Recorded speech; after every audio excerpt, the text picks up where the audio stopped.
நீங்க தொகுதி மாறி போட்டியிடறதா தகவல் சொல்லப்படுது. ஏற்கனவே வெற்றி பெற்ற தொகுதி, அந்த மாதிரியான வாய்ப்பு இருக்கா? அதே தொகுதியில போட்டியிட போறீங்க? எந்த தலைவர்கள் யாரு எந்த இடத்துல போட்டியிடுறாங்கிறதெல்லாம் கட்சியோட தலைமை அறிவிக்கிறதா இறுதியானது. அதனால கட்சியோட தலைமை எப்ப வந்து வேட்பாளர்கள் பட்டியல் தொகுதிகள்லாம் சொல்றாங்களோ அந்த நேரத்துல அது தெரிஞ்சுக்கலாம். எவ்வளவு இடங்கள் கிடைக்கும்னு பாக்குறீங்க, எதிர்பார்க்கறீங்க? இந்த எண்ணிக்கை எந்த தொகுதி அப்படிங்கறதெல்லாம் கட்சி தலைமை, நாங்க எங்க கருத்தை மேல சொல்லுவோம்.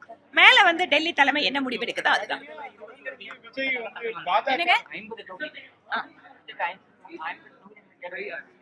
இறுதியாக எங்களோட கட்சி தலைமை கூட்டணி தலைவர்களோட பேசுற வரைக்கும் எத்தனை தொகுதிகள் அவங்கவுங்க யார் வேணா கற்பனை பண்ணிக்கலாம். தொடர்ந்து வந்து பாஜகவை எதிர்த்து கொண்டே இருக்கிறார் விஜய். அவருக்கு என்ன தகவல் சொல்றீங்க? நான் எந்த தகவலும் சொல்ல விரும்பல. அவரோட கருத்தை பேசிட்டு இருக்காரு.